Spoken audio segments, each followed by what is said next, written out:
ஆனா ஆளுகுதான் இல்ல.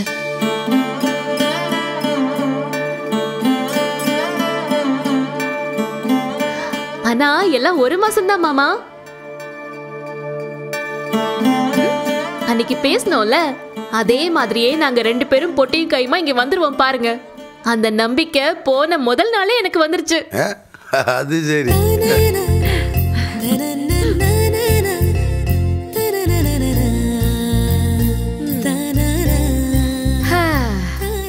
அம்மாடி ராஜி, அப்புறம் ஏன் உம்முன்னு இருக்க? அதான் உங்க அக்கா வந்துட்டாலே, சந்தோஷமா சாப்பிடு.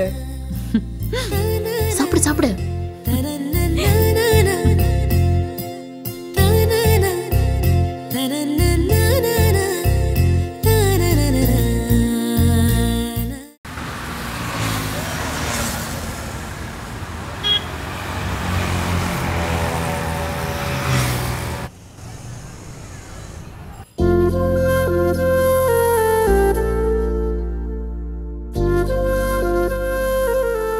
நீங்க தனியா போய் 1 நாள் கூட முழுசா ஆகல. ஆனா பல நாள் உங்களை பார்க்காத மாதிரி ஃபீல் வந்துருச்சுக்கா எனக்கு. என்ன நடந்தாலும் ஓடி ஓடி வந்து உங்ககிட்ட சொல்லி பழகிட்டேன்னா, அதே நினைப்புல இன்னைக்கு உங்க ரூமுக்கு வேற 2-3 தடவை போயிட்டேன். அதுக்கப்புறம் தான் நீங்க வீட்டுல இல்லைன்னு எனக்கு ஞாபகம் வந்தது. நானாவது பரவாயில்ல, அத்தை தான் மீனா மீனான்னு கூப்பிட்டுக்கிட்டே சுத்திட்டு இருந்தாங்க. காலையில உங்க முகத்தை பார்த்ததும் தான் எனக்கு ரொம்ப நிம்மதியா இருந்துச்சு. தினமும் இதே மாதிரி வந்துருங்க. என்ன முடியாதுன்னா சொல்லுங்க, நான் அங்க வந்துடுறேன். இப்படி பஸ் ஸ்டாப்க்கு போற கொஞ்ச நேரமாவது நம்ம சேர்ந்து நடக்கலாம்ல? சரி ராஜி. என்னக்கா நான் படப்படன்னு பேசிட்டே வரேன், நீங்க இப்படி சைலண்டாவே வரீங்க? அப்படிலாம் ஒண்ணும் இல்ல ராஜி. ஏங்கா உங்களுக்கு புது வீடு செட் ஆயிடுச்சா? நான் ஒரு லூசு. போய் 1 நாள்ல எப்படி வீடு செட் ஆகும்? 1 நாள் இல்ல ராஜி, எத்தனை நாள் ஆனாலும் அந்த வீடு எனக்கு செட் ஆகாது. ஏங்கா? தனியா போக வேண்டான்னு நான் அம்புட்டு சொன்ன ராஜி. கேட்காம என்னை கூட்டிட்டு போய் அவங்க நல்லாதான் இருக்காங்க, நான் தான் அங்க அவஸ்தைப்பட்டுட்டு இருக்கேன். நேத்து அவங்க எத்தனை மணிக்கு வீட்டுக்கு வந்தாகன்னு தெரியுமா? நைட்டு 12 மணி. வேலை அதிகமோ? ஆமா, வேலை, பெரிய வேலை. உன்னை யார் இப்ப அதிகாரம் பண்ண?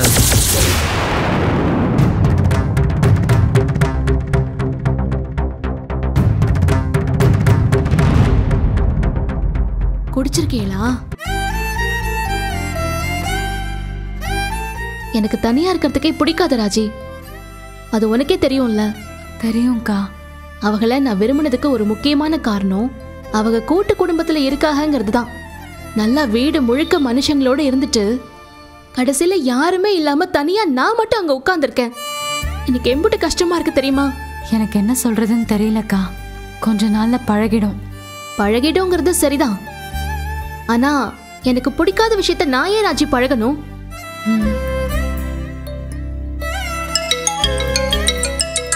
அவங்க தான் கூப்பிடுறாங்க.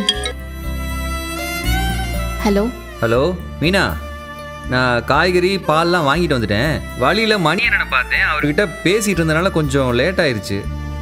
வீட்டுக்கு வந்து பார்க்குறேன் கதவெல்லாம் பூட்டியிருக்கு. எங்கே போயிட்டேன்? டோர் மேட்டுக்கு கீழே சாவியை வச்சுருக்கேன், எடுத்து திறந்துக்கோங்க. ஓ, நீ எங்கே இருக்க? நான் ஆஃபீஸ் போயிட்டுருக்கேன். அதுக்குள்ளையா? சரி, சாப்பாட்டுக்கு என்ன பண்ண போகிற? கேன்டீனில் சாப்பிட போறியா? நான் நம்ம வீட்டுக்கு வந்தேன். எது, அந்த வீட்டுக்கா? ஆமாம், டிஃபன் அங்கேயே சாப்பிட்டேன். அத்தை லஞ்சு கட்டி கொடுத்தாங்க, அதை எடுத்துக்கிட்டு ஆஃபீஸ்க்கு கிளம்பி போயிட்டுருக்கேன். ஏய், வீட்டுக்கு போகிறேன்னு ஏன் என்கிட்ட சொல்லவே இல்லை? நேற்று தானே அங்கேருந்து வந்தோம், அதுக்குள்ளே அங்கே போய் நிற்கணுமா? ஏதோ சாப்பாட்டுக்கே வழி இல்லாத மாதிரி. நான் அப்புறமா பேசுகிறேன். சரி, நீ சாப்பிட்டுட்ட, நான் இப்போ சாப்பாட்டுக்கு என்ன பண்ணுறது? ராஜி கூட போயிட்டுருக்கேன். நான் ஆஃபீஸ்க்கு போயிட்டு உங்களுக்கு கால் பண்ணுறேன். ஏய் மீனா, ஏய்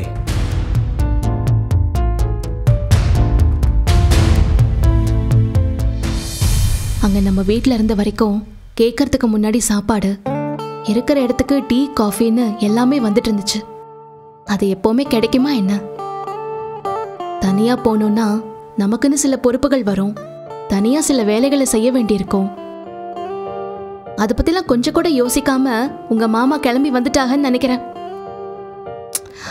நான் ஒருத்தி என் கதையை சொல்லி உன்கிட்ட புலம்பிட்டு இருக்கேன் பாரு. அக்கா, மாச கணக்கா நான் புலம்புனதை நீங்க கேட்டீங்கல்ல, இன்னைக்கு ஒரு நாள் நான் கேட்டுக்கிறேன். ஒரு நாள்லாம் இல்ல ராஜி, நான் அந்த வீட்ல இருக்கிற வரைக்கும் அடிக்கடி இப்படிதான் புலம்பிட்டே இருக்க போறேன். சரி, உன் கதையை சொல்லு. அன்னைக்கு டிராவல்ஸ் போனியே, கதிர் எதுவும் உன்கிட்ட சொல்லல? இல்லக்கா, சொல்லல. வர வேண்டாம், அது இது நான் பாத்துக்கிறேன் அப்படி கூட எதுவும் சொல்லலையா? அப்படியெல்லாம் சொல்லலக்கா. நான் டிராவல்ஸ்க்கு போறது அவனுக்கு சந்தோஷம்தான். அத வார்த்தையால சொல்லல, ஆனா என்னால புரிஞ்சுக்க முடிஞ்சது. ஒருத்தர் மனசுல என்ன இருக்குன்னு இன்னொருத்தர் புரிஞ்சுக்கிற அளவுக்கு நீங்க 2 பேரும் க்ளோஸ் ஆயிட்டீங்க. ஆமாக்கா, டிராவல்ஸ்ல ரொம்ப நேரம் வேற நாங்க தனியா தான் இருக்கோமா, ஏதாவது கதை பேசிக்கிட்டு வேலை பார்த்துட்டு ஒன்னா டீ காஃபி சாப்பிட்டுக்கிட்டு ஒரு மாதிரி ஜாலியா இருக்குக்கா. நீ இன்னும் ஜாலியா இருப்ப ராஜி. அக்கா, நீங்களும் தான்க்கா. சீக்கிரமே நம்ம வீட்டுக்கு வந்து நீங்களும் மாமாவும் ஜாலியா இருப்பீங்க. போலாமா?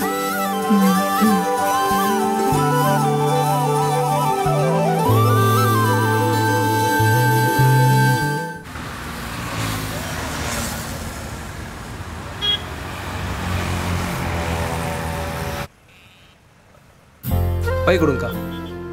3 பிஸ்கெட் பாக்கெட்டு, 2 லிட்டர் கடல் எண்ணெய், 1/2 கிலோ பூண்டு. பூண்டு நல்லதா எடுப்பா, பெருசா பார்த்து எடுப்பா. அக்கா, நம்ம கடையில் எல்லாமே பெரிய பூண்டா தான் இருக்கு. அக்கா, வேற எதாவது வேணுமா? அவ்வளோதான்ப்பா. அக்கா, நேற்று தான் நீங்கள் ஹாஸ்பிட்டல்லேருந்து வந்ததா தாசன் சொன்னார். நீங்கள் ஒரு ஃபோன் பண்ணியிருந்தா வீட்டுக்கே கொண்டு வந்திருப்பல்ல. இனிமேல் எதுவாக இருந்தாலும் ஃபோன் பண்ணுங்கள், வீட்டுக்கே கொண்டு வந்து தரேன். சரியா? சரிப்பா, இனிமே ஃபோன்லேயே சொல்கிறேன். எவ்வளோப்பா ஆச்சு? மொத்தம் 475 ரூபாக்கா. சரி, இந்தாப்பா. மீதி எடுத்து போயிட்டு வரேண்ணே. வந்தாங்கக்கா. ஏன்டா சரவணா, வியாபாரம்லாம் நல்லா கற்றுக்கிட்ட போல? ஓரளவு கற்றுக்கிட்டேன்ப்பா.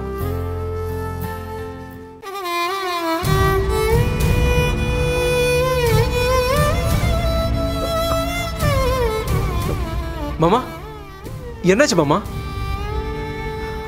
மாமா, என்னாச்சு மாமா? என்னாச்சு மாமா? கால்ல இடிச்சுக்கிட்ட மாப்ள, வலிக்குது. எங்கடா? குடோன் வாசல்ல மச்சான். முதல்ல உட்காருங்க. உட்காருங்க மாமா. பாத்து. ஏண்டா பார்த்து போறது இல்லையா? காலை காட்டு. பின்னு வலிக்குதுடா. இல்லை இல்லை, கவனமா போக மாட்டியாடா? என்னடா நீ? கையில வெயிட் இருந்தது மச்சான், அதனால சரியா கவனிக்க முடியல. இல்லை சரவணா, தண்ணி வந்து விடுறாங்க. ஒன்றும் இல்லைடா, விடு மாமா. நல்ல வேலைடா, தண்ணி குடிங்க. பெருசாக எதுவும் அடிபடல.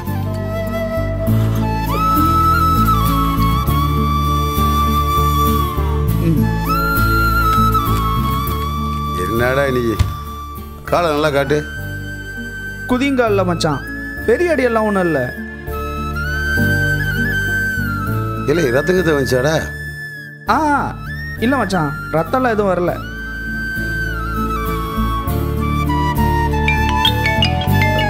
பார்த்து வரலாம்ல மாமா. நீ கவனமா இருக்கேன். ஹலோ, என்னையாவது கூப்பிட்டுருக்கலாம்ல? சொல்லுங்கண்ணே. இந்த வந்துடுண்ணே, கிளம்பிட்டே வந்துடுண்ணே. இல்லை சரவணா, கடை விஷயம் ஒருத்தரை பார்க்கணும். இவனை நீ பார்த்துக்க, நான் போனது சீக்கிரம் வந்துடுறேன். சரிப்பா. ஏடா வள்ளே, வர்றப்ப ஏதாவது மருந்து வாங்கி வரவா? இல்லை மச்சான், அது எதுவும் தேவைப்படாது. சரவணா, மயில் எங்க? மயில் அப்பாவோட வரேன்னு சொன்னாப்பா. சரி சரி. அப்பா, கடை டைம்னு ஒன்று சொல்லியிருக்கோம், ஆனால் அவர் அதை மதிக்கவே மாட்டேங்கிறாருப்பா.